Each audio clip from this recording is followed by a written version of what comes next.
Okay, friends, once again, welcome back and very good evening to everybody. I hope you all are safe. Your family member, your relative, your parents, your friends, all are safe, and you are enjoying this new era, this new way of learning.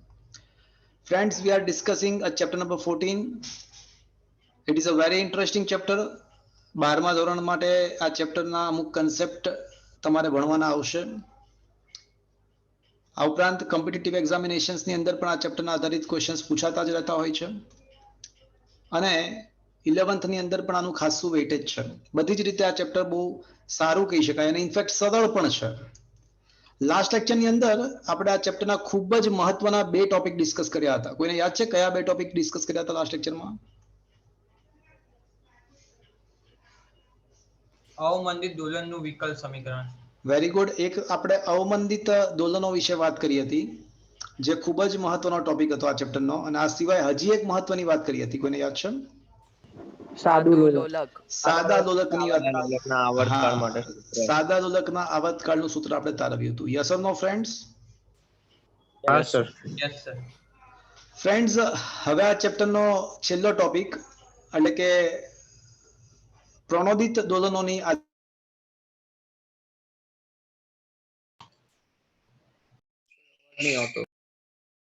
Sir તમારો અવાજ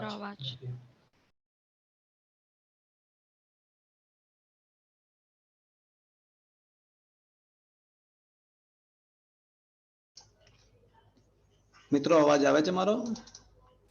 yes sir. હા sir. તો આજે આપણે પ્રણોદિત દોલનની વાત કરવાની છે, પણ એ પહેલા તમને કોઈને યાદ છે કે શુદ્ધ સરળ આવર્ત ગતિ જો થતી હોય તો માત્ર એક જ બળ લાગે. કયું બળ લાગે? જો શુદ્ધ સરળ આવર્ત ગતિ થતી હોય ને તો એક જ બળ લાગે. શુદ્ધ સહગ માટેની શરત યાદ છે? એફ ચલે છે -x, લેફ્ટ ચલે છે -kx, એટલે f -kx, એક જ બળ લાગે. અને આવા સંજોગોમાં તમને ખ્યાલ હશે કે એનું વિકલ સમીકરણ d2x/dt² પ્લસ ω2x બરાબર 0, જ્યાં ઓમેગા બરાબર √k/m. Am I right friends? Yes sir. પણ શુદ્ધ સરળ આવર્ત ગતિ ક્યારે થાય? તો જ્યારે કોઈ પણ પ્રકારના અવરોધક બળો ના લાગતા હોય, માત્ર ને માત્ર એક જ પુનઃ સ્થાપક બળ F -kx લાગતું હોય, તો એવા સંજોગોમાં જે ગતિ થાય એને શુદ્ધ સરળ આવર્ત ગતિ કહેવાય. અને આવા સંજોગોમાં તેનો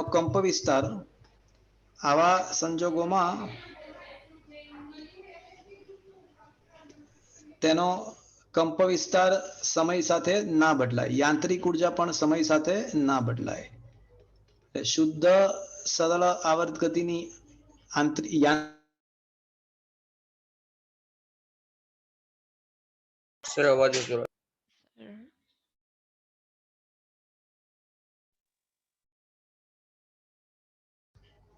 કંપ વિસ્તાર પણ સમયથી સ્વતંત્ર હોય, સમય સાથે ના બદલાય.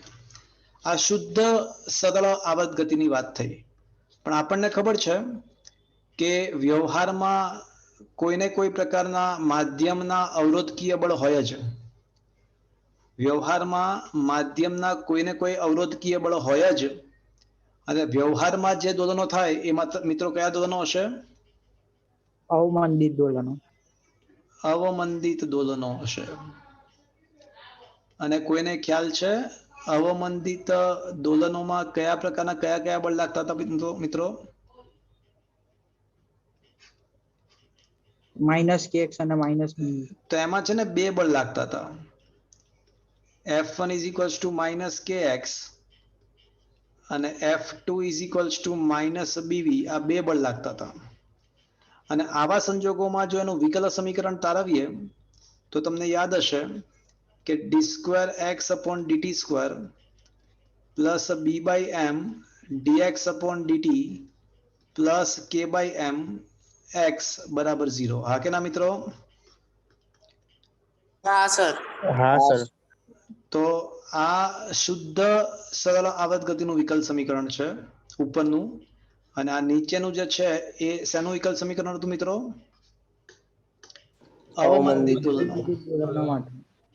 હવે તમને એ પણ ખ્યાલ હશે કે એનો ઉકેલ શું હતો? અવમંદિત દોલનોના વિકલ સમીકરણનો ઉકેલ તમને યાદ છે?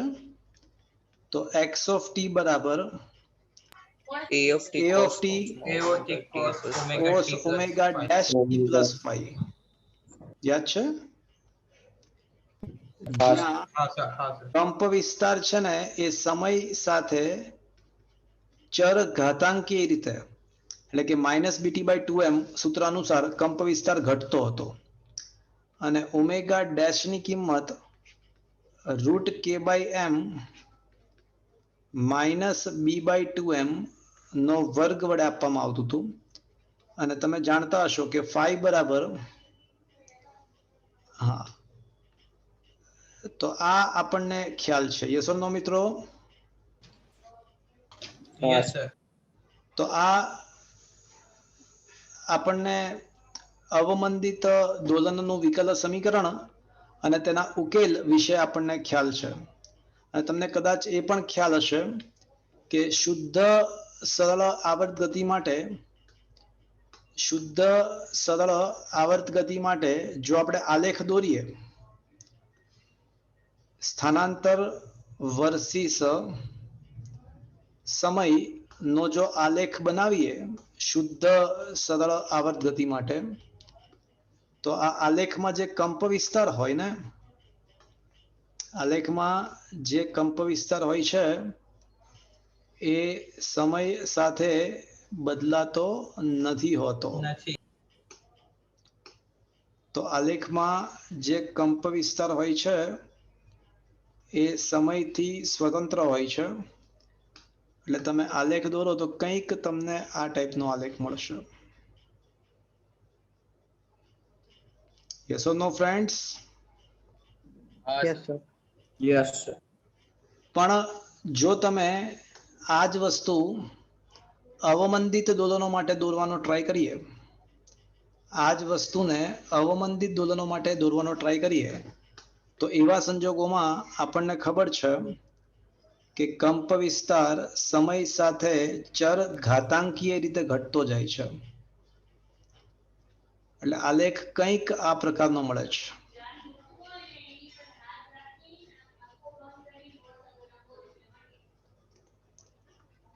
તો આ જે કંપ વિસ્તાર છે એ સમય સાથે ચર ઘાતાંકીય રીતે ઘટતો જાય અને ધીમે ધીમે દોલનો નાશ પામે. આવા દોલનોને આપણને ખબર છે કે શું કહેવાય મિત્રો? અવમંદિત તો હવે તમે વિચાર કરો કે વ્યવહારમાં જે બધા દોલનો થશે બધા જ કેવા હશે? અવમંદિત. એમાં ધીમે દોલનોનો કંપ વિસ્તાર ઘટતો જશે. અને ધીમે દોલનો નાશ પામશે. હા કે ના? હા કે ના? હા સર. પણ વિચારો કે મારે જો દોલનો જાળવી રાખવા હોય, તો શું કરવું પડે? બળ આપવું. તો આપણે બાહ્ય બળ આપવું પડે. અને સાચું કહો તો એકવાર નહીં, આપતા રહેવું પડશે. બાહ્ય બળ ચોક્કસ સમયના અંતે આપતા રહેવું પડે. જેમ કે તમે હિંચકા ખાવ છો, તો શું જમીન પર એકવાર તમે પાટું મારીને શું અનંત સમય સુધી હિંચકા ખાઈ રાખશો? ના sir.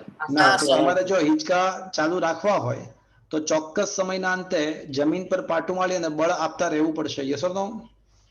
Yes sir. Yes sir. ચોક્કસ સમયના અંતે જે પ્રક્રિયા રિપીટ થાય એને આવર્ત વિધેય કહેવાય.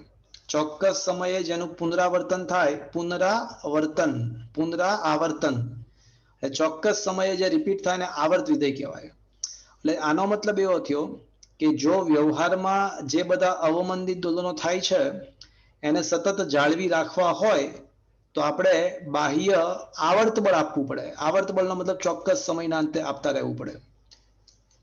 તો જો તમારે દોલનો જાળવી રાખવા હોય તો કેવા પ્રકારનું બળ આપવું પડશે મિત્રો? આવર્ત બળ આપવું પડશે. અને એ જે આવર્ત બળની હાજરીમાં જે દોલનો થાય છે એને જ શું કહેવાય મિત્રો, ખબર તમને? એને જ કહેવાય છે પ્રણોદિત દોલનો.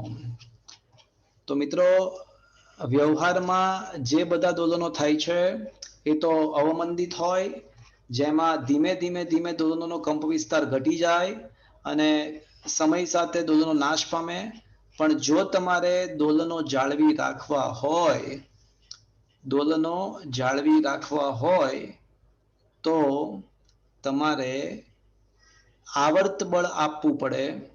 સર હા બોલો. સર શુદ્ધ સરળ આવર્ત ગતિ એ તો આદર્શ પરિસ્થિતિ જ છે ને? હા સાચી વાત છે. શુદ્ધ સરળ આવર્ત ગતિ તો સંપૂર્ણપણે આદર્શ અવસ્થા છે. વ્યવહારમાં ક્યારેય શુદ્ધ સરળ આવર્ત ગતિ હોતી નથી. તો મિત્રો ક્વેશ્ચન નંબર 20 જો, શું તમારા મોબાઈલની સ્ક્રીન પર તમને ક્વેશ્ચન નંબર 20 દેખાય છે? હા સર. હા સર. શું લખ્યું છે? પ્રાકૃતિક દોલનો અને પ્રણોદિત દોલનો એટલે કોને કહેવાય? તો પ્રાકૃતિક દોલનો એ જ આપણા શુદ્ધ પ્રાકૃતિક દોલનો એ જ આપણા સંપૂર્ણ શુદ્ધ સરળ SHM, શુદ્ધ સરળ આવર્ત દોલનો જે છે ને, શુદ્ધ સિમ્પલ હાર્મોનિક મોશન, એ જ આપણા પ્રાકૃતિક. જો શું લખ્યું છે? દોલનો કરી શકે તેવા તંત્રને તેની સમતોલન સ્થિતિમાંથી સહેજ ચલિત કરી અને છોડી દઈએ અને કોઈ પણ પ્રકારના અવરોધક બળોની ગેરહાજરીમાં, કોઈ પણ પ્રકારના અવરોધક બળોની ગેરહાજરીમાં તે જે દોલનો કરે તેને શું કહેવાય મિત્રો? પ્રાકૃતિક દોલન કહેવાય. અને એ જ ખરેખર તો શુદ્ધ સહાબ. શુદ્ધ સહાબ.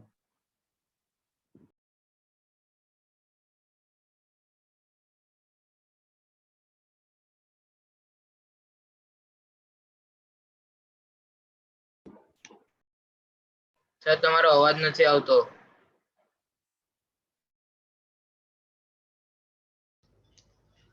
પણ વ્યવહારમાં જે પણ કાંઈ દોલનો થાય છે તે કોઈને કોઈ માધ્યમમાં જ થતા હોય છે. એટલે સમય સાથે દોલનોનો કંપ વિસ્તાર ઘટતો જાય અને જો તમારે દોલનો જાળવી રાખવા હોય તો બાહ્ય આવર્ત બળ. આવર્ત શબ્દ શા માટે આવ્યો ખબર પડી મિત્રો? આ આવર્ત શબ્દ શા માટે આવ્યો, ખ્યાલ આવ્યો? હા સર. કારણ કે ચોક્કસ સમયના અંતે તમારે બળ આપતા રહેવું પડે. હિંચકો તમે ખાતા હો તો ચોક્કસ સમયના અંતે તમારે જમીન પર પાટું મારી અને બળ આપતા રહેવું પડે. અને ચોક્કસ સમયના અંતે જે રિવિઝન થાય, રિપીટેશન થાય, અને આવર્ત વિધેય કહેવાય. તો આવર્ત બળ આપવું પડે. અને આવા બાહ્ય આવર્ત બળની હાજરીમાં જે દોલનો થાય એને જ શું કહેવાય મિત્રો? પ્રણોદિત દોલન.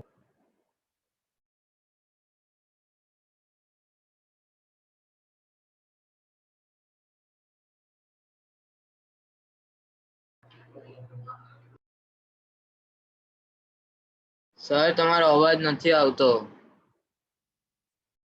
હા સર.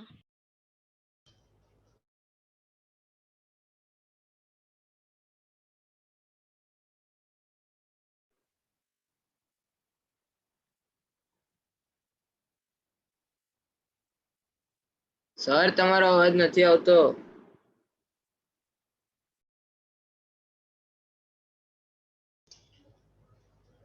તો આ પ્રકારના જે દોલનો છે એને પ્રણોદિત દોલનો કહેવાય, જે બાહ્ય આવર્ત બળની હાજરીમાં થતા હોય. તો હવે મિત્રો આપણે પ્રણોદિત દોલન માટેનું વિકલ સમીકરણ મેળવીશું અને એના ઉકેલની ચર્ચા કરીશું. અવાજ આવે છે મિત્રો મારો? સર તમે બોલ્યા એ કઈ જ સંભળાયું જ નહીં. અવાજ જ નહોતો આવતો સર. એટલે એમાં કશું જ નથી બોલ્યો હું, ખાલી બે જ વસ્તુ છે. જો ક્વેશ્ચન નંબર 20 નું નામ શું છે? પ્રાકૃતિક દોલન કોને કહેવાય અને પ્રણોદિત દોલન કહેવાય કોને કહેવાય? તો જે કોઈ પણ પ્રકારના અવરોધક બળોની હાજરીમાં જે દોલનો થાય એ પ્રાકૃતિક દોલનો છે. અને આપણે આવર્ત બળ લગાડીએ દોલનો જાળવી રાખવા માટે, દોલનોને જાળવી રાખવા માટે આપણે આવર્ત બળ લગાડીએ તો એ આવર્ત બળની હાજરીમાં જે દોલનો થાય એને શું કહેવાય મિત્રો? બસ એટલું જ સમજાય, બીજું કશું નથી સમજાય. ઓકે. તો હવે આપણે પ્રણોદિત દોલનોનું વિકલ સમીકરણ તારવીશું અને એના ઉકેલની પણ ચર્ચા કરીશું. તો મિત્રો અત્યાર સુધી આપણે બે પ્રકારના વિકલ સમીકરણની વાત કરી. સૌથી પહેલા કયા વિકલ સમીકરણની વાત કરી આપણે? સહગુણક વિકલ. શુદ્ધ સરળ આવર્ત ગતિના વિકલ સમીકરણની પહેલા વાત કરીએ આપણે. પહેલા આપણે શુદ્ધ સરળ આવર્ત ગતિના વિકલ સમીકરણની વાત કરી. પછી આપણે અવમંદિત દોલનના વિકલ સમીકરણની વાત કરી. અને હવે મિત્રો કોની વાત કરવાની છે? પ્રણોદિત દોલન. પ્રણોદિત દોલનના વિકલ સમીકરણની વાત કરવાની છે. Is it okay friends? ઠીક છે? Yes sir. Sir. Yes sir. ચલો સર. હા બોલો. સર અવકાશમાં દોલનો થતા હોય હા થાય જ ને, શું કામ ના થાય? તો સર એ કયા કહેવાય? એ શુદ્ધ સરળ આવર્ત દોલન કહેવાય. કારણ કે અવકાશમાં કોઈ આવર્ત બાહ્ય અવરોધક બળ ના હોય. ચલો હવે પ્રણોદિત દોલનોના કિસ્સામાં કેટલા બળ લાગતા હશે મિત્રો? વિચારો તો.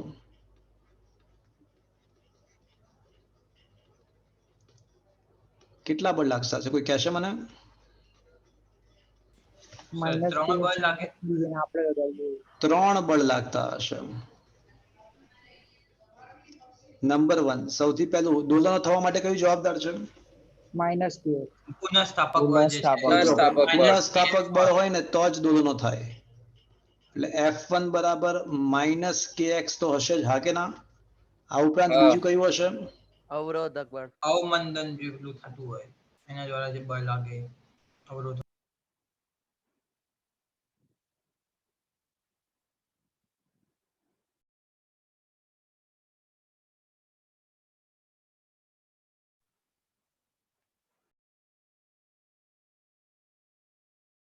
સર પાછો અવાજ નથી આવતો. હા સર. કોઈ કહેશે ત્રીજું કયું બળ હશે? આપણે બહારથી આપણે જે બાહ્ય બળ લગાવીએ છીએ. હા, આવર્ત. બાહ્ય આવર્ત બળ. અને આવર્ત બળ આપણને ખબર છે કે કોઈ પણ આવર્ત વિધેયને બતાવવા માટે આપણે કોનો યુઝ કરી શકીએ? સાઇન વિધેય કા તો કોસ. સાઇન અથવા કોસાઇન વિધેય. તો અહીં ઓમેગા ડી શું છે? તો બાહ્ય આવર્ત બળની કોણીય આવૃત્તિ છે. Okay friends? Yes sir. આ કોણીય આવૃત્તિ, આ બાહ્ય આવર્ત બળની કોણીય આવૃત્તિ કેટલી રાખવી ને આપણા હાથમાં છે. આ બાહ્ય આવર્ત બળની કોણીય આવૃત્તિ કેટલી રાખવી એ આપણા હાથમાં છે. આપણે કયા સમયના અંતે જમીન પર પાટું મારવું એ તો આપણા હાથમાં હોય ને. દર 5-5 સેકન્ડે પાટું મારી શકીએ તો દર 10-10 સેકન્ડે પાટું મારી શકીએ. એટલે કેટલા સમયના અંતે પાટું જમીન પર બળ લગાડવું એ તો આપણા હાથમાં જ હોય. ઇન શોર્ટ, બાહ્ય બળની આવૃત્તિ કેટલી રાખવી એ આપણા હાથમાં છે. તો મિત્રો આ 3 બળ લાગશે. તો હવે કહી શકાય કે દોલક પર લાગતું પરિણામી બળ કેટલું? તો F બરાબર F1 plus F2 plus F3. પણ ન્યૂટનના બીજા નિયમ અનુસાર F બરાબર તો શું છે? ma છે. F2 બરાબર શું છે? bv. તો મિત્રો બરાબરની એક બાજુ માં છે અને બીજી બાજુ bv પણ છે અને બહાર વાલી પણ છે. બાહ્ય આવર્ત બળ બહાર વાલી. એટલે બરાબરની એક બાજુ માં છે, એક બાજુ બીવી પણ છે અને બહાર વાલી પણ છે. તો જ્યારે જ્યારે આવું થાય ને જીવનમાં, તો ઓટોમેટિકલી શું થાય ખબર છે મિત્રો? શું થાય કહો મને? સમય સાપેક્ષ. ના, બરાબરની એક બાજુ માં છે ને એક બાજુ બીવી પણ છે ને બહાર વાલી પણ છે. તો જો આવું થાય ને તો ઓટોમેટિકલી શું થાય ખબર તમને? બીવી ma પાસે જશે એટલે હા, તો માં અને બીવી એક બાજુ આવી જશે અને બહાર વાલીને પેલી સાઈડ ધકેલી મૂકશે. પૂછજો પપ્પાને એટલે કહેશે તમને. બરાબર છે? આયા બાત સમજ में? હા સર. ચલો, આપણો મેઇન ટાર્ગેટ તો શું છે મિત્રો? પ્રણોદિત દોલન માટે પ્રણોદિત દોલન વિકલ સમીકરણ. વિકલ સમીકરણ તારવો. માં બીવીને બહાર વાલી તો હજી તમે નાના છો, પછી વાત કરશું. પણ મેઇન ટાર્ગેટ તો શું છે મિત્રો? વિકલ સમીકરણ તારવવાનું. ચલો. Hello sir. હા બોલો. સર આ ટી છે એ આ બાહ્ય આવર્ત બળ દર વખતે લાગે એ સમય છે? એટલે બાહ્ય આવર્ત બળ એટલે ચોક્કસ સમયના અંતે તમારે લગાડતા રહેવું પડે, અને ચોક્કસ સમયના અંતે જે બળ એ લગાડે ને, સમયનું અંતર. ના અંતર બંતર નહીં. ચોક્કસ સમયના અંતે જે બળ લાગતું હોય એને આવર્ત બળ કહેવાય. અને આવર્ત બળ કાં તો સાઇન ઓમેગા ટી વડે રજૂ થાય અને કાં તો કોસ ઓમેગા ટી વડે રજૂ થાય. તો એ વિધેય રજૂ કર્યું છે અહીંયા આગળ, બીજું કશું નથી. એટલે સર તમે આમાં ઓમેગા એ વસ્તુ કીધી, હવે એટલે એમાં ટી શું કે છે? ઈ તો સમય થાય ને. આ તમે સપોઝ કે આ જેમ કે આ ટી છે ને, ઓમેગા શું છે ખબર તમારું? એ આવૃત્તિ. 2π બાય આવર્તકાળ, બરાબર? હા. એટલે 2π બાય, માની લો કે આપણે 5 સેકન્ડના અંતે બળ લગાડતા હોઈએ. ઓમેગા બરાબર 2πf, તમને ખ્યાલ છે? હા. અને f બરાબર 1/t, બરાબર? હા. હવે માની લો કે તમે 5 સેકન્ડના અંતે બળ લગાડો છો, તો પછી તમારી કોણીય બાહ્ય બળની કોણીય આવૃત્તિ શું થાય? 2π બાય 5 સેકન્ડ, બરાબર? હા. આ તમારી બાહ્ય બળની કોણીય આવૃત્તિ થઈ. અને એને તમે સમય વડે ગુણી નાખો એટલે તમારી કળા થાય. અને અહીંયા ઇન્ટુ સાઇન કે કોસાઇન વિધેય કરો. અને આ સમય કયો? તો કે ભાઈ જે સમયે દોલનો સ્ટાર્ટ થાય એને શૂન્ય સમય કહેવાય. અને સમય સાથે દોલનો કઈ રીતે બદલાય એનો આ સમય છે આપણો. આવર્તકાળ અલગ વસ્તુ છે, અને આ દોલનો સ્ટાર્ટ થાય એ સમયને શૂન્ય સમય કહેવાય. અને જેમ જેમ જેમ સમય વધતો જાય તેમ સાઇન કે કોસાઇન વિધેય અનુસાર બદલાતું જાય બધું. એટલે આ સમય જે દોલનો જે સમયમાં થાય છે એ સમયગાળો છે. તો તમે પૂછવા શું માંગો છો? ઓકે સર, એટલે હા, એટલે ટી ની જગ્યાએ આપણે દાખલામાં શું લખવાનું એમ તો એ તો આપણને આપણે ગણ્યા ને બધા દાખલા. 1.5 સેકન્ડે વેગ કેટલો, 1.5 સેકન્ડે સ્થાનાંતર કેટલું, પ્રવેગ શોધવાનું કીધું તો આપણને. હા, એટલે એ હા બરાબર. ઓકે.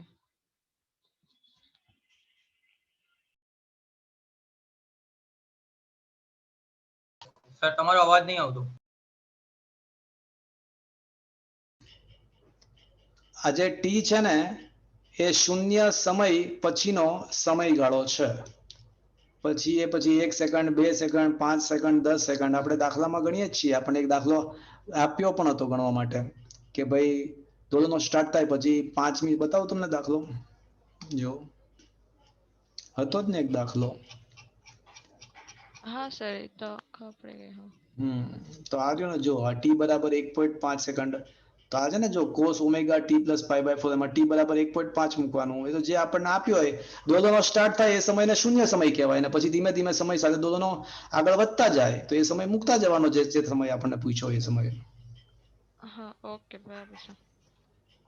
બરાબર. હા, અને સર આ આખું જે નિયમિત વર્તુળ વાળું પોર્શન છે એ નથી ને આ વખતે? ના, કોને કીધું નથી? એટલે એ બધી થિયરી છે? હા, છે જ ને. તો ઓકે. તો મિત્રો, એમ આપણો મેઇન ટાર્ગેટ વિકલ સમીકરણ મેળવવાનો છે. તો વિકલ સમીકરણ મેળવવા માટે વિકલન વાળા પદ લાવવા પડશે. તો એમ એઝ ઇટ ઇઝ, પ્રવેગના બદલે શું લખાય મિત્રો? d2x/dt² plus b as it is, વેગના બદલે થશે dx upon dt plus k as it is, x is equals to f0 cos omega dt. વિકલ સમીકરણ લખવાની એક મેથડ છે.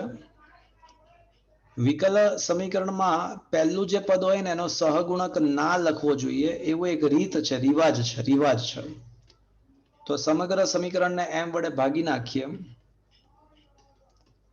તો સમગ્ર સમીકરણને m વડે ભાગી નાખીએ તો હવે જે સમીકરણ મળ્યું એ આપણને શું મળ્યું કહેવાય મિત્રો? આ શું મળ્યું કહેવાય? વિકલિત સમીકરણ. પ્રમાણિત દોલનો માટે વિકલન. વિકલ સમીકરણ.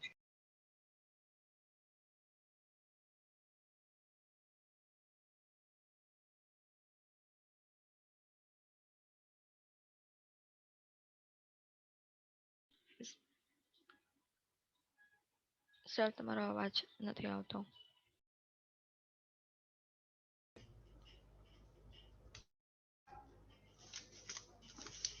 આ પ્રણોદિત દોલનના વિકલ સમીકરણનો ઉકેલ સાબિતી વગર આપણે સ્વીકારવાનો છે. હું ઉકેલ લખું છું, આપણે એ ઉકેલને સ્વીકારવાનો છે. એમ તો તમને ખ્યાલ હશે કે અવમંદિત દોલનના વિકલ સમીકરણનો ઉકેલ પણ આપણે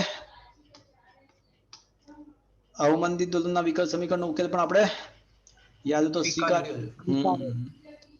તો આનો ઉકેલ છે ને આવો છે, x of t બરાબર a cos omega dt plus phi, જ્યાં a બરાબર f0 upon m square omega square minus omega D નો સ્ક્વેર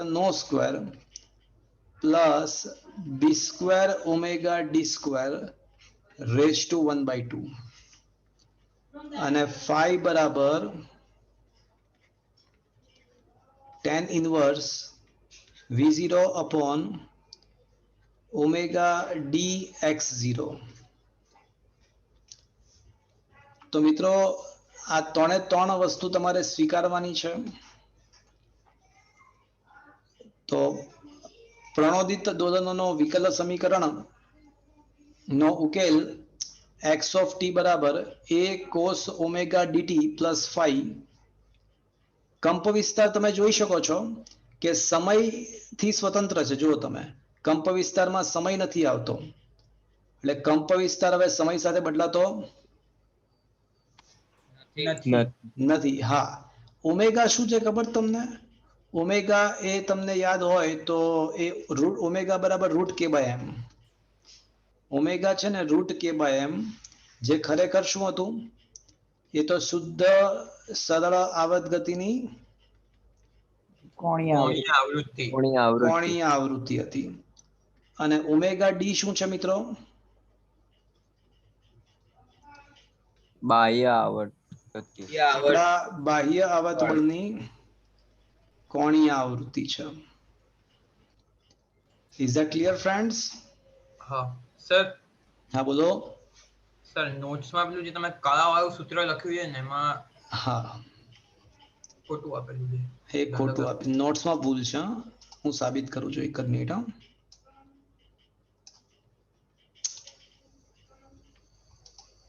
ઓકે,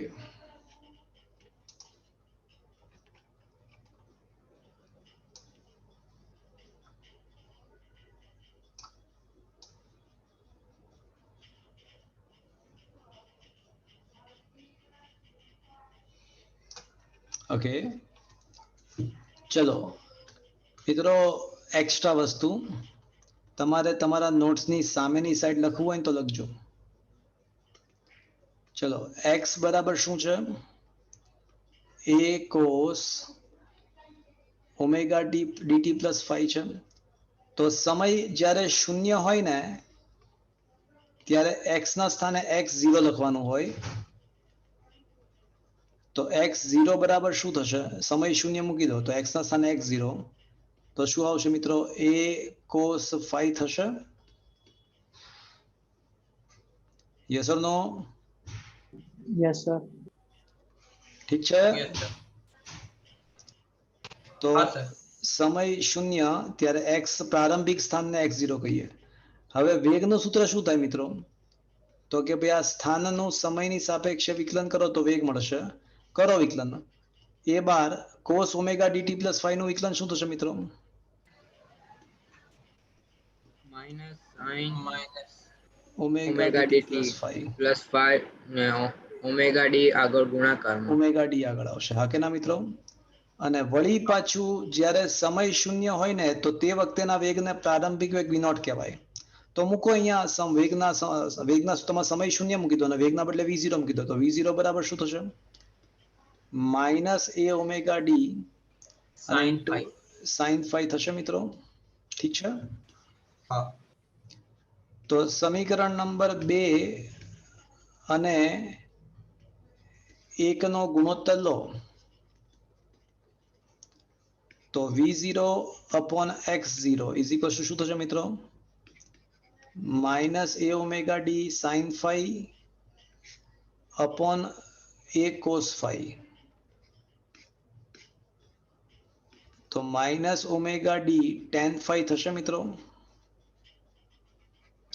હા તો tan phi બરાબર શું આવશે? -v0 upon x0 omega D થશે. તો phi બરાબર tan inverse -v0 upon x0 omega d. Is that clear to you?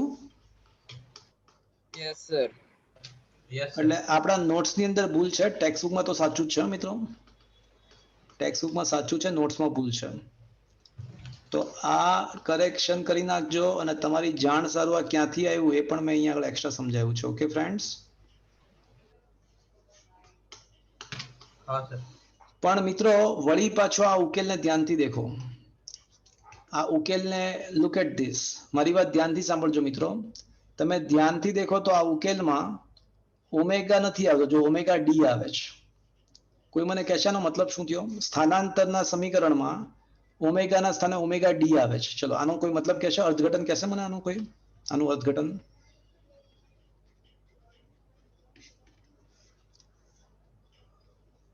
પ્રણોદિત દોલનના સમીકરણમાં સ્થાનના સમીકરણમાં ઓમેગા નથી આવતો, ઓમેગા ડી આવે છે.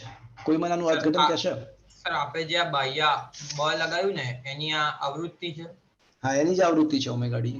હા, એટલે આ આવૃત્તિથી એ દોલનો કરે એવું. Perfect answer. આનું અર્થઘટન એ થયું, મારી વાત ધ્યાનથી સાંભળજો મિત્રો, બહુ મસ્ત વસ્તુ છે. આનું અર્થઘટન એ થયું કે જ્યાં સુધી તમે બાહ્ય આવર્તક બળ ના લગાડો, જ્યાં સુધી તમે બાહ્ય આવર્ત બળ ના લગાડતા હો ને ત્યાં સુધી દોલક શું કરે? તો કે ભાઈ પોતાની પ્રાકૃતિક આવૃત્તિ એટલે કે ઓમેગા √k/m થી જ્યાં સુધી તમે બાહ્ય બળ ના લગાડતા હો ત્યાં સુધી દોલક પોતાની પ્રાકૃતિક આવૃત્તિથી દોલન કરતું હોય. આ એની પ્રાકૃતિક આવૃત્તિ છે. પણ જેવું તમે બાહ્ય આવર્ત બળ લગાડવાનું સ્ટાર્ટ કરશો, જેવું તમે બાહ્ય આવર્ત બળ લગાડવાનું સ્ટાર્ટ કરશો એટલે દોલક પોતાની પ્રાકૃતિક આવૃત્તિ ગુમાવી દેશે અને એના બદલે કઈ આવૃત્તિથી દોલન કરવા લાગશે? એના બદલે બાહ્ય બળ આપ્યું છે બાહ્ય આવર્ત. અને તમારે સિમ્પલ પ્રયોગ કરવો હોય ને તો તમે કરજો. તમે છે ને એક કામ કરજો, તમારે જો હું તમને કહું છું એનો સિમ્પલ પ્રયોગ છે. તમારે છે ને એક હિંચકા પર બેસવાનું, હિંચકા પર તમારે બેસી જવાનું અને પછી કોઈ વ્યક્તિને કહેવાનું કે ભાઈ તું પાછળથી ધક્કો માર. તો હવે તમારો જે હિંચકો તમે જે ઝૂલા ખાશો ને એ પ્રાકૃતિક આવૃત્તિથી ઝૂલા ખાશો. અને એ આવૃત્તિ હિંચકા માટે કહું તમને t બરાબર આવર્તકાળ t બરાબર 2π√L/g પરથી મળી જાય, અથવા આવૃત્તિ = 1/2π√g/L પરથી તમને મળે. આની પ્રાકૃતિક આવૃત્તિ થઈ. પણ તમે એકવાર જમીન પર પાટું મારશો ને અને પછી તમે માની લો કે 10-10 સેકન્ડ પછી પાટું મારવા માંડો છો, જમીન પર 10-10 સેકન્ડ પછી તમે લાત મારવા લાગો તો તમારા દોલનોનો આવર્તકાળ પણ કેટલો થઈ જશે મિત્રો? હવે એ પણ ઓટોમેટિકલી 10 સેકન્ડ જ થઈ જશે. એની મૂળભૂત જેનો પ્રાકૃતિક આવર્તકાળ છે ને એ વયો જશે, એ કેન્સલ થઈ જશે. અને તમે જે આવર્તકાળથી પાટા મારશો જમીન પર એટલે કે બળ લગાડશો એ જ આવૃત્તિને એ જ આવર્તકાળથી દોલનો સ્ટાર્ટ થઈ જશે. Is that clear? હા સર. એટલે પ્રણોદિત દોલનોમાં દોલક પોતાની મૂળભૂત આવૃત્તિને ગુમાવી બેસે છે અને બાહ્ય બળની આવૃત્તિથી જ દોલનો કરવા લાગે છે. બીજી વાત, આ કિસ્સામાં જે કંપ વિસ્તાર છે એ સમય પર આધારિત નથી, પણ કઈ કઈ બાબતો પર આધારિત છે? તો તમે જુઓ તો કંપ વિસ્તારના સૂત્રમાં કોણ કોણ આવે છે? તો કે ભાઈ બાહ્ય બળનો કંપ વિસ્તાર આવે છે, જો F0, દોલકનું દ્રવ્યમાન આવે છે, દોલકની પ્રાકૃતિક આવૃત્તિ આવે છે, આવર્ત બળની પ્રાકૃતિક આવૃત્તિ આવે છે અને અવમંદન અચળાંક આવે છે.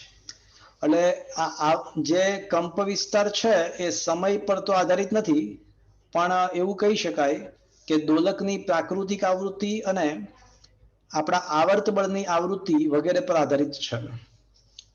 હવે આમાં બે કિસ્સાઓ વિચારી શકાય. ચલો કંપ વિસ્તાર માટે બે કિસ્સાઓ વિચારતા. એકવાર કંપ વિસ્તારનું સૂત્ર ફરીવાર લખી નાખીએ. તો કંપ વિસ્તાર ઇઝ ઇક્વલ્સ ટુ આપણને ખબર છે કે F0 અને છેદમાં m square into omega square minus omega D નો સ્ક્વેર નો square plus B square omega D square raise to 1/2. હવે કેસ 1, મિત્રો મારો અવાજ આવે છે બરાબર? હા સર. હા સર. કેસ 1, ધારો કે m square omega D m square omega square minus omega d square is much less than b omega d, અથવા ઓમેગા અને ઓમેગા ડી સમાન થઈ જાય છે. તો આવા સંજોગોમાં આ બંને કિસ્સામાં આવડવા જે પદ છે એને આપણે અવગણી શકીએ. તો એવા સંજોગોમાં કંપ વિસ્તાર બરાબર F0 બાય શું થઈ જશે મિત્રો? b ઓમેગા ડી થઈ જશે. હા, બી સ્ક્વેર સ્ક્વેર ને 1/2 કેન્સલ થઈ જશે ને મિત્રો? ઠીક છે. અને કેસ 2, માની લો કે b ટેન્ડ્સ ટુ 0 છે, અથવા b omega D is much less than m square into omega square minus omega D નો સ્ક્વેર છે. ધારો કે આવું થાય છે, તો એવા સંજોગોમાં આપણે કોને અવગણી શકીશું? આવા સંજોગોમાં કોને અવગણી શકીશું મિત્રો? બી સ્ક્વેર ઓમેગા ડી. હા, તો એવા સંજોગોમાં કંપ વિસ્તાર એ બરાબર શું આવશે? તો પછી આ પદને અવગણી નાખો. FO upon m into omega square minus omega d square. Sir શું આમાં મિત્રો? બી એ ઓલો અચળાંક છે ને? અવમંદન અચળાંક છે. અવમંદન અચળાંક. ઓકે હા. જે હતો એ અવમંદિત દોલનમાંથી બી એફ બરાબર માઇનસ BY માંથી જ આવ્યો છે ને સૂત્રમાં. ઠીક છે. હા સર. હા. તો ક્વેશ્ચન એવો હતો કે પ્રણોદિત દોલનનું વિકલ સમીકરણ લખો, વિકલ સમીકરણ તારવો. જો વિકલ સમીકરણ મેળવો એટલું પૂછાય ને તો અહીંયા ક્વેશ્ચન પતી ગયો. અહીંયા આગળ આપણો ક્વેશ્ચન પતી ગયો છે. વિકલ સમીકરણ મેળવો એવું પૂછાય તો. પણ એક બીજો ક્વેશ્ચન પણ પૂછાઈ શકે. આ 21A છે અને લખી નાખો ને 21B. પ્રણોદિત દોલનના વિકલ સમીકરણના ઉકેલની ચર્ચા કરો. એટલે આપણે વિકલ સમીકરણ તો તારવ્યું, અને હવે જે બધી ચર્ચા છે શેની ચર્ચા છે મિત્રો? એના ઉકેલની ચર્ચા છે. હા, એટલે એના ઉકેલની ચર્ચા છે. Is it clear? Yes sir. આના ઉપરથી એક મહત્વની વાત, બળ પ્રેરિત દોલન છે. હા, પ્રણોદિત દોલનને બળ પ્રેરિત દોલનો પણ કહેવાય. બધું સરખું જ થયું. પ્રણોદિત દોલન બોલો કે બળ પ્રેરિત દોલનો કહો, બધું સરખું જ કહેવાય. Okay? Okay sir. Okay sir. હવે મિત્રો આ કંપ વિસ્તારનું સૂત્ર પરથી એક બીજું અર્થઘટન એ પણ નીકળે છે. આ કંપ વિસ્તારનું જે સમીકરણ છે F0 upon m square into omega square minus omega d square no square plus b square omega d square raised to 1/2. આનું બીજું અર્થઘટન એવું પણ છે કે જો તમારા બાહ્ય આવર્ત બળની આવૃત્તિ જો તંત્રની પ્રાકૃતિક આવૃત્તિ જેટલી થઈ જાય, જો તંત્રની પ્રાકૃતિક આવૃત્તિ કેટલી રાખવી આપણા હાથની વાત નથી, એ તો તંત્ર પર આધારિત છે. ઓમેગા બરાબર √k/m અથવા સાદું લોલક હોય તો ઓમેગા બરાબર √g/l થાય. એટલે આ તો છે ને આપણા હાથની વાત નથી, એ તો તંત્ર પર આધારિત છે. એ તો તંત્ર પર આધારિત છે. પણ હા, બાહ્ય બળ કેટલી આવૃત્તિથી આપણે બાહ્ય બળ કેટલી આવૃત્તિ વાળું આપવું એ તો આપણા હાથની, કેટલા સમયના અંતે પાટા મારવા જમીન એ તો આપણા હાથમાં જ છે ને. હા કે ના? તો આપણે ઓમેગા ડી ને ચેન્જ કરવા માટે સક્ષમ છીએ. તો એવું બની શકે કે આપણે ઓમેગા ડી ને ચેન્જ કરતા કરતા કરતા ઓમેગા જેટલા લઈ આવીએ તો એવા સંજોગોમાં કંપ વિસ્તારના છેદમાંથી આ પદ જ ઉડી જશે, હા કે ના? હા. हाँ सर। તો કંપ વિસ્તાર મહત્તમ બની જશે મિત્રો, કારણ કે છેદમાંથી એક પદ જ વહી ગયું. તો આ ઘટનાને શું કહેવાય ખબર છે મિત્રો? આ ઘટનાને અનુનાદ કહે છે. શું કહેવાય મિત્રો? અનુનાદ. તો અનુનાદની વ્યાખ્યા આપી હોય તો આ રીતે આપી શકાય. અનુનાદની વ્યાખ્યા તમારે આપવી હોય તો આ રીતે આપી શકાય કે બાહ્ય બળની કોઈ ચોક્કસ આવૃત્તિ માટે, બાહ્ય બળની કોઈ ચોક્કસ આવૃત્તિ માટે કંપ વિસ્તારનું મૂલ્ય ખૂબ જ વધી જાય છે. આ ઘટનાને, કંપ વિસ્તારનું મૂલ્ય વધી જવાની ઘટનાને અનુનાદની ઘટના કહેવાય. Is that clear friends? હા સર. હા સર. તો મિત્રો જો પહેલા આપણે ક્વેશ્ચન નંબર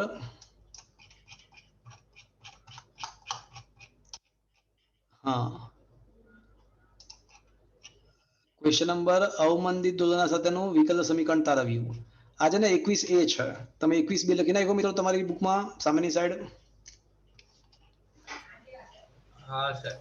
આ 21A છે. 21B શું આવશે? વિકલ સમીકરણના ઉકેલની ચર્ચા કરો. ઉકેલ. હા, અને એ ક્યાંથી આવશે મિત્રો? એ ક્વેશ્ચનનો જવાબ ક્યાંથી લખવાનો આવશે? અહીંથી આવશે. ઓકે, ઠીક છે. હા સર.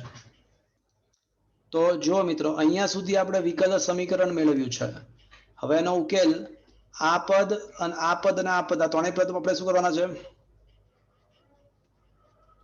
સ્વીકારી લેવાના છે. સ્વીકારી લેવાના છે. ઓકે ફ્રેન્ડ્સ, આ ત્રણેય પદ Yes, sir. સ્વીકારી લેવાના છે.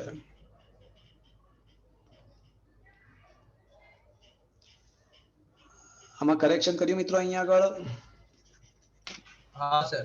हाँ सर। અહીંયા નીચે ઓમેગા ડી આવશે, એક્સ નોટ આવશે અને ઉપર વી નોટ આવશે, આગળ માઇનસ આવશે. ઠીક છે.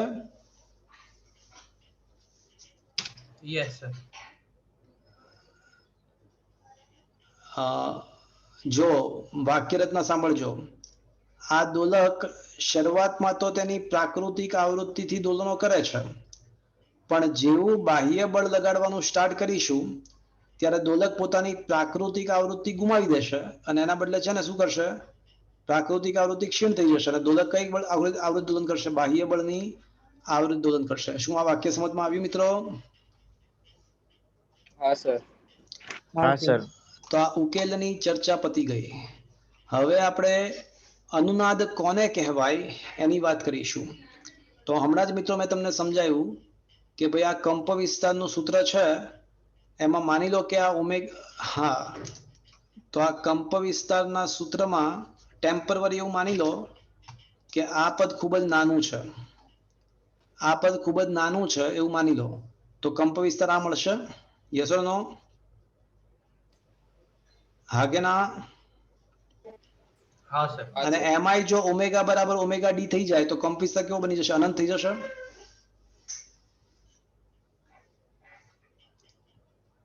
એટલે આમાં બે કિસ્સાઓ હતા કે જો બી નાનો હોય તો આ ઉડી જાય અને ઓમેગા બરાબર ઓમેગા ડી હોય તો પછી આ પદ ઉડી જાય.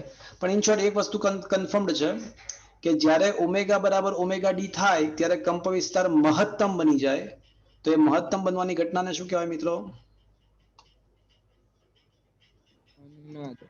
અનુનાદ. તો જો હવે આપણે છે ને એક આલેખ દોરીએ. આપણે હવે એક આલેખ, ક્વેશ્ચન એવો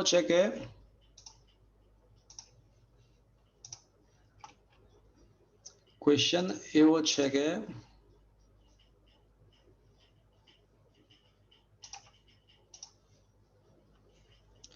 બળ પ્રેરિત દોલનોમાં અનુનાદ સમજાવો. ચલો.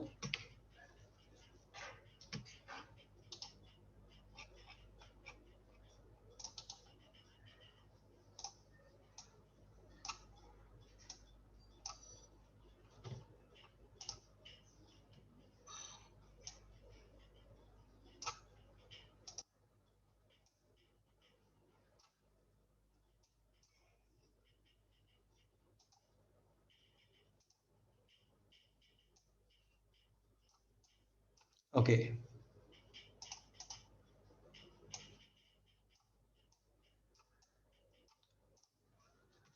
તો મિત્રો આપણને માલુમ છે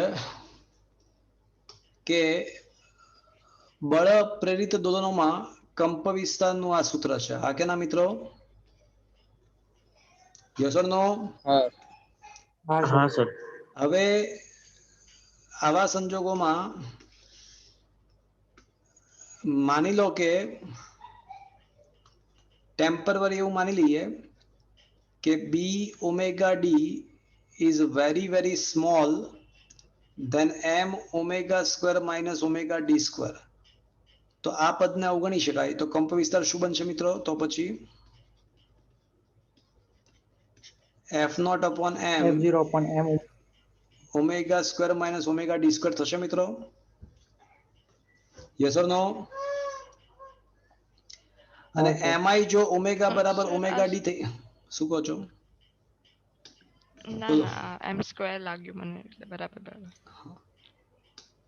અને એમઆઈ તે જો પાછું ધારો કે આમાં પણ જો ઓમેગા બરાબર ઓમેગા ડી થઈ જાય તો કંપ વિસ્તાર ટેન્સ ટુ શું થઈ જાય મિત્રો? Infinite. અનંત થઈ જાય. તો જો અવમંદન ના હોય, અવમંદન ના હોય, માની લો કે બાહ્ય અવરોધક બળ હાજર નથી. વિચારજો મિત્રો, બહુ ખતરનાક વસ્તુ થઈ. બાહ્ય આવર્ત બળ હાજર નથી, સોરી, બાહ્ય અવરોધક બળ હાજર નથી, એટલે આ બી વાળું પદ તો કેન્સલ જ છે. અને એમાંય તે આપણા બાહ્ય આવર્ત બળની આવૃત્તિ તંત્રની પ્રાકૃતિક આવૃત્તિ જેટલી થઈ જાય. આપણા બાહ્ય આવર્ત બળની આવૃત્તિ તંત્રની પ્રાકૃતિક આવૃત્તિ જેટલી થઈ જાય તો કંપ વિસ્તાર કેવો બની જશે મિત્રો? અનંત. એટલે ઇન્ફાઇનાઇટ. તંત્ર અનંત કંપ વિસ્તાર સાથે દોલનો કરે. એનો આલેખ બનાવો હોય તો જો આ રીતે મળે આમ. એટલે કંપ વિસ્તાર વિરુદ્ધ ઓમેગા ડી બાય ઓમેગા, અને અહીંયા આગળ માની લો કે ઓમેગા ડી બાય ઓમેગા નું મૂલ્ય 1 છે. તો મિત્રો ઓમેગા ડી બાય ઓમેગા નું મૂલ્ય 1 થવું એનો મતલબ શું થયો? કે ઓમેગા ડી બરાબર ઓમેગા થવું, હા કે ના? અને હા, માની સર. લો કે હા, sir. બી શૂન્ય છે તો પછી કંપ વિસ્તાર કેટલો થાય મિત્રો એ વખતે? ધારો કે બી 0 હોય તો કંપ વિસ્તાર અનંત થઈ જાય, હા કે ના મિત્રો? એટલે આલેખ અનંત. તમને કંઈક આવો મળશે, આલેખ કંઈક આવો મળે. આયા બાત સમજ में? એટલે આ જે વક્ર છે કોના માટે છે? બી બરાબર 0 બી માટે. બરાબર 0 માં. પણ બી 0 ના હોય ને, બી 0 ના હોય તો પણ જ્યારે ઓમેગા બરાબર ઓમેગા નોટ થશે, ઓમેગા ડી થશે, તો આ બી1 માટેનો આલેખ થયો, પછી આ બી2 માટેનો આલેખ થયો. હું છે ને બી1 બી2 નું મૂલ્ય બી1 કરતા મોટું રાખો, એટલે જેમ જેમ જેમ જેમ હું બી વધારતો જઈશ, જેમ જેમ જેમ જેમ બી વધારતો જઈશ તેમ તેમ કંપ વિસ્તારનું મૂલ્ય બી વધતો જાય તો ઘટતું જાય. જોઈ શકો છો કંપ વિસ્તાર ઘટતો જાય છે. તો આ જે વક્ર છે એને શું કહેવાય ખબર છે મિત્રો? અનુનાદ વક્ર કહેવાય. ઓકે, હા, સર ઓકે આ સર. જે અનુનાદની સ્થિતિ છે અનંત કંપ વિસ્તાર વાળી, એવી એ બી આદર્શ છે કે પછી એવું થઈ શકે? ના, એ આદર્શ જ હોય ને, કારણ કે એ અનંત કંપ વિસ્તાર થવા માટે બી બરાબર શું કરવું પડે આપણે?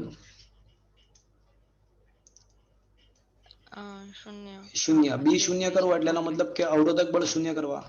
પણ વ્યવહારમાં અવરોધક બળ જ ના હોય એવું તો, ઓકે. વ્યવહારમાં શક્ય અવરોધક નથી. બળ જ ના હોય એવું તો શક્ય જ નથી. શક્ય નથી. શક્ય જ નથી. પણ એક વસ્તુ કન્ફર્મડ, કે અવરોધક બળ હોય કે ના હોય, પણ જો આપણા બાહ્ય બળની આવૃત્તિ તંત્રની પોતાની પ્રાકૃતિક આવૃત્તિ જેટલી થઈ જાય તો 100% કંપ વિસ્તાર વધી તો,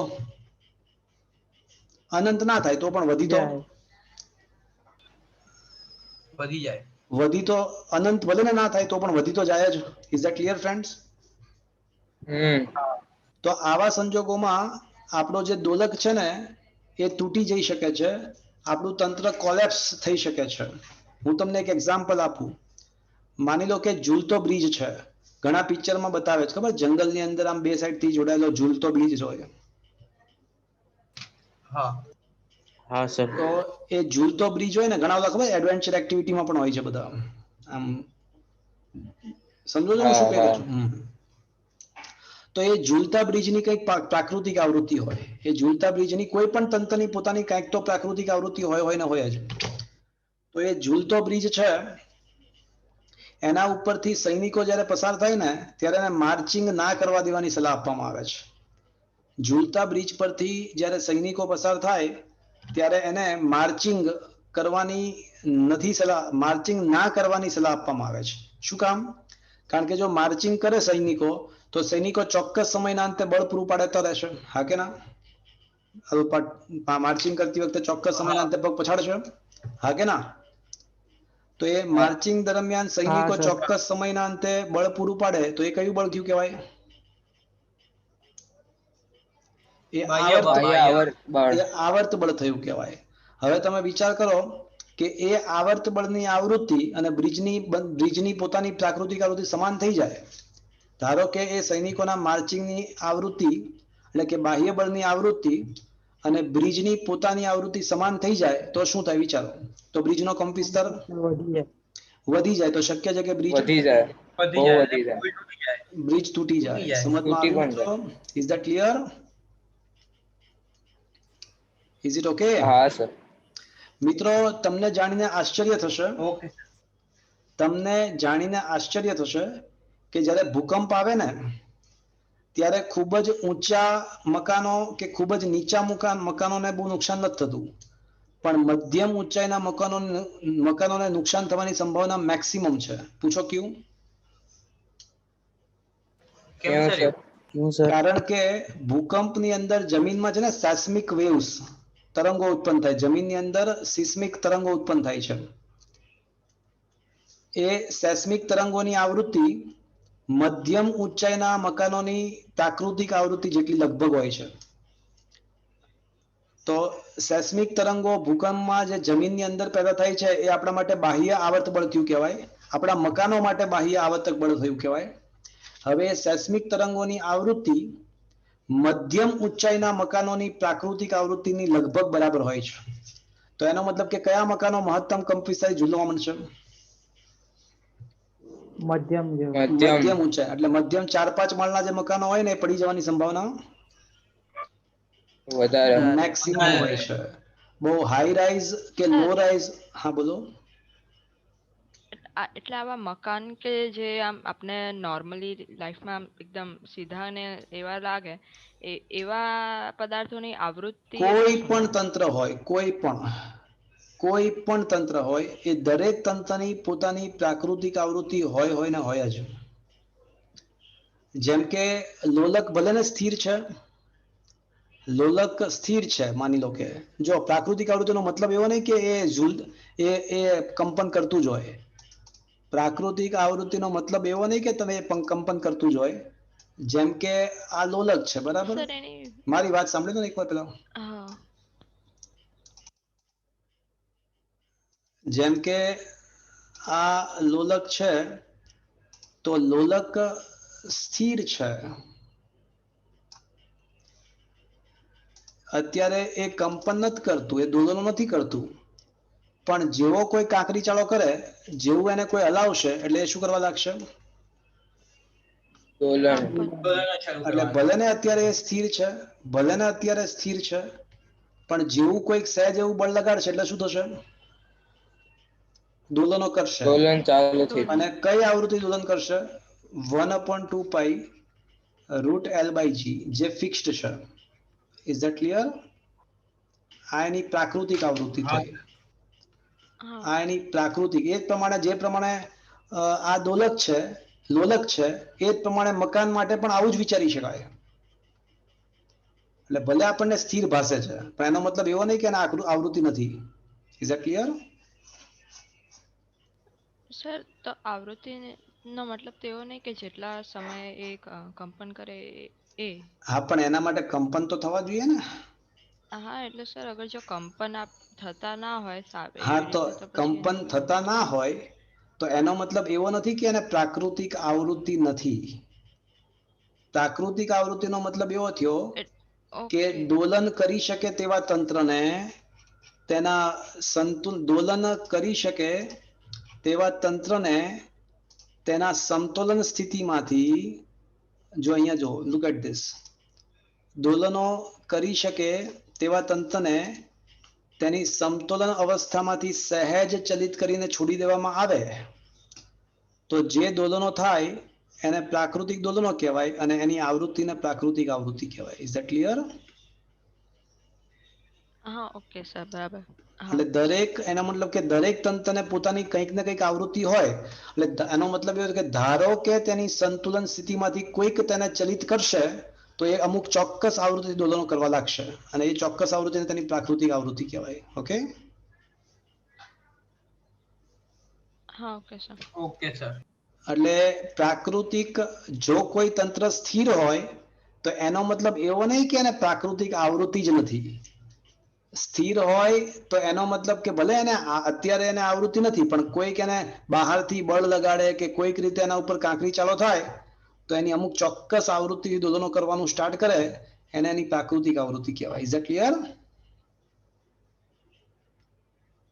એટલે સાદી ભાષામાં કોઈ પણ તંત્ર હોય, ગમે તે તમારે પદાર્થ હોય, તો એની પોતાની કંઈક તો પ્રાકૃતિક આવૃત્તિ, ભલે એ ધ્રુજતો ના હોય, ભલે એ કંપન ના કરતા હોય, પણ છતાં પણ એને પોતાની પ્રાકૃતિક આવૃત્તિ તો હોય જ. જેમ કે મેં તમને એક બહુ સરળ કહી શકાય એવું એક્ઝામ્પલ આપ્યું. મેં તમને લોલકનું એક્ઝામ્પલ આપ્યું. તો તમને એમ કે સાદું લોલકની આવૃત્તિ કઈ, તો એ લોલક ચાહે સ્થિર હોય કે દોલનો કરતો હોય એની આવૃત્તિ તમે શું લખશો? 1/2π√L/G લખવાના કે નહીં? હા બરાબર. એટલે એ ટાઈપની વાત છે. Is that clear? તો સર એ જે આવૃત્તિ હશે એ સહગની આવૃત્તિ હશે? હા, એ એની સરળ આવર્ત ગતિની આવૃત્તિ, શુદ્ધ સરળ આવર્ત ગતિની આવૃત્તિ કહી શકાય. વાત સાચી. એને તેની શુદ્ધ, પણ સર આપણે જે પુલનું ઉદાહરણ આપ્યું એ બધામાં તો અવરોધક બળ હોય જ ને, કારણ કે એ તો બધું વ્યવહારિક છે. હા તો એ એ અવરોધ, સહગની આવૃત્તિ એટલે એમાં શું છે કે અવમંદન કઈ રીતે દોલન, થઈ? હા હું તમને સમજાવું. એટલે અવમંદન જે હોય ને એ અવમંદન બળ સાવ નહિવત જ. જો અવમંદિત દોલનોમાં ઓમેગા ડેશ શું છે? જો આ દેખાય છે, આ રહ્યું જો, લુક એટ ધીસ. છે આવડું આમ છે? સર તમારી સ્ક્રીન કદાચ ચોંટી ગઈ છે. ના ના, બધું બરાબર જ આવે છે. હા ઓકે. આવે છે મિત્રો? Is it okay? દેખાય છે હવે? Okay sir. હા બરોબર. હા. તો સામાન્ય સંજોગોમાં બી નાનું હોય, અવરોધક બળ નાનું હોય, એટલે ઓમેગા ડેશ લગભગ શું આવશે? K/m જ થશે. ઠીક છે?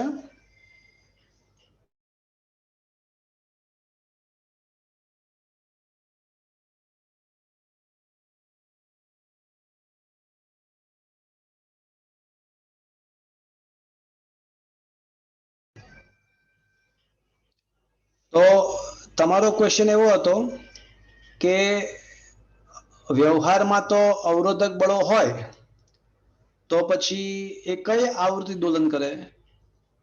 તો જો હવે તમારા ક્વેશ્ચનનો આન્સર એવો છે, મારો અવાજ આવે છે મિત્રો? હા સર. હા સર આવે. તો કેસ 1, જો શુદ્ધ સહઆગત થતું હોય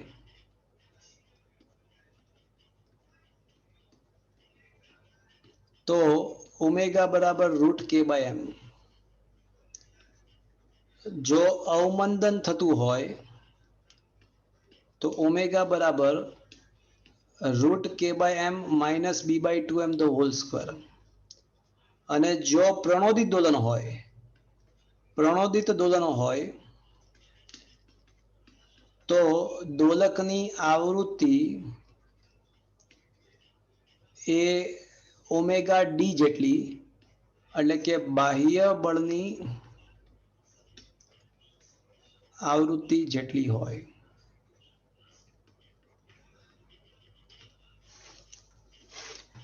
એટલે આનો મતલબ એવો થયો, તમને વધારે સચોટ એક્ઝામ્પલ આપું, ધ્યાન આપજો.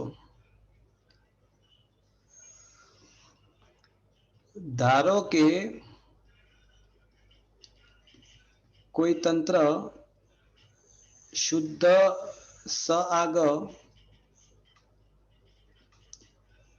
કરે છે ત્યારે તેની આવૃત્તિ ધારો કે 50 હર્ટ્ઝ છે. હવે ધારો કે કેસ 1 હું છે ને બાહ્ય આવર્ત બળ આપું છું. તો બાહ્ય આવર્ત બળ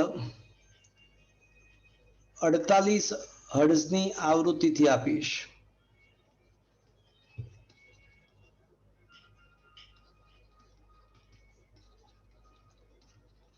તો કંપ વિસ્તાર ધારો કે A1 છે અને કેસ 2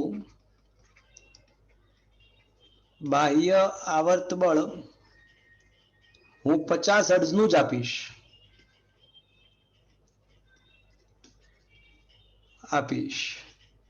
અને હવે કંપ વિસ્તાર ધારો કે A2 છે તો 100% A2 નું મૂલ્ય A1 કરતા વધારે હશે. શું કામ? કારણ કે બીજા કેસમાં આપણા બાહ્ય બળની આવૃત્તિ અને તંત્રની પ્રાકૃતિક આવૃત્તિ સરખી થઈ ગઈ. તો સમજ્યા તમે આખી આખી વસ્તુ? હા. એટલે પહેલા કેસ 1 માં તંત્રની તો આવૃત્તિ કેસ 1 માં કેટલી હશે? 48 હર્ટ્ઝ. કેસ 2 માં તંત્રની આવૃત્તિ કેટલી હશે? 50 હર્ટ્ઝ. કારણ કે જેવું તમે બાહ્ય બળ લગાડો ને તો બાહ્ય બળ લગાડો એટલે તંત્ર કઈ આવૃત્તિ દોલન કરવા લાગશે? બાહ્ય આવર્ત બળ તમે લગાડો એટલે તંત્ર પોતે કઈ આવૃત્તિ દોલન કરવા લાગશે? બાહ્ય આવર્ત બળની આવૃત્તિથી જ બાહ્ય આવર્ત બળની આવૃત્તિથી દોલન કરવા લાગશે. પણ કંપ વિસ્તાર ક્યારે મહત્તમ થશે? જ્યારે બાહ્ય બળની આવૃત્તિ તમારી અને તંત્રની જે કોઈ પણ પ્રકારના બાહ્ય બળ નહોતા લગાડ્યા તે વખતની જે આવૃત્તિ હતી એ જો સમાન થઈ જાય ને તો કંપ વિસ્તાર મહત્તમ થઈ જાય. Is it clear? Yes sir. હા સર. Yes sir. એટલે સમજ્યા તમે વિશ્વ? હા સર. એટલે તમારો ક્વેશ્ચન શું હતો? એટલે આજે બાહ્ય બળ લગાડ્યા પહેલાની આવૃત્તિ છે હા એ સઆગ ગતિ કરે કે પછી શું એટલે કરે? તમે જો બાહ્ય બળ લગાડ્યા પહેલા ધારી લો કે અવરોધક બળો નથી તો એ શુદ્ધ સરાવત ગતિ કરે અને અવરોધક બળો હોય તો મેં તમને આ ઉપર સમજાવ્યું જો કેસ 1 કેસ 2 અને કેસ 3 આ બધું સમજાવ્યું. પણ પ્રાકૃતિક આવૃત્તિ તો આને જ કહેવાય. આને જ પ્રાકૃતિક આવૃત્તિ કહેવાય. Okay sir. તો આપણે જે વ્યવહારિક બધા ઉદાહરણો હોય એમાં જે શોધતા હોય એ પ્રાકૃતિક આવૃત્તિ જ મળે પ્રયોગો કે બધા પરથી? પ્રાકૃતિક આવૃત્તિ સાચું કહો તો ક્યારેય મળી જ ના શકે. તો સર ખબર કઈ રીતે પડે? હા એટલે આપણે પ્રાકૃતિક આવૃત્તિ ક્યારેય મળી જ ના શકે કારણ કે વ્યવહારમાં શુદ્ધ સરાવત ગતિ તો શક્ય જ નથી. એટલે પણ વ્યવહારમાં કેવા હોય કે વ્યવહારમાં જે બધી આવૃત્તિ મળતી હોય ને એ આ આવૃત્તિ મળે આપણને. પણ આનું મૂલ્ય છે ને લગભગ તમે આનું મૂલ્ય લગભગ k/m થઈ શકે. શું કામ? કારણ કે આપણે એવી જગ્યાએ પ્રયોગ કરવાનો કે જ્યાં અવરોધક બળ ટેન્ડ્સ ટુ 0 હોય. ઓકે બરાબર. સારું. ઠીક છે? હા ઓકે સર. ઓકે. હા સર. તો મિત્રો ક્વેશ્ચન નંબર 22 અનુનાદ કોને કહેવાય? તો એ અનુનાદ કોને કહેવાય એની વાત કરી. અને અનુનાદ ક્યારે થાય? તો જ્યારે બળ પ્રેરિત દોલનોનો કંપ વિસ્તાર ચાલક બળની આવૃત્તિ એ દોલકની પ્રાકૃતિક આવૃત્તિની લગભગ નજીક થઈ જાય તો ત્યારે કંપ વિસ્તાર મહત્તમ બની જાય છે. આ ઘટનાને અનુનાદ કહે છે. થોડું કરેક્શન કરવું પડશે, કેન્સલ કરવું પડશે.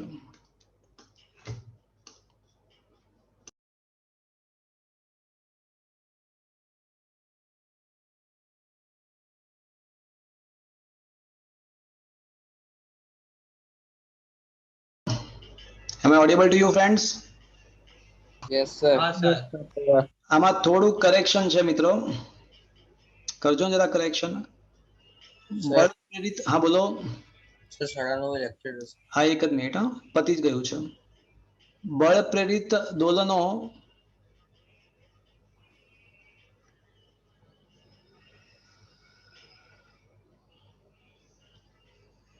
માં આ કંપ વિસ્તાર કરીને માં લખવાનું છે.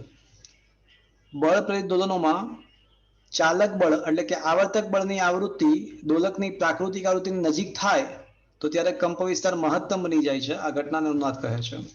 એના એક્ઝામ્પલ આપ્યા છે, એના બધા એક્ઝામ્પલ આપેલા છે મિત્રો, કે એક બિલ્ડિંગ કે બ્રિજ, જો એના 2-3 એક્ઝામ્પલ આપ્યા છે, તમે વાંચજો. બરાબર છે મિત્રો?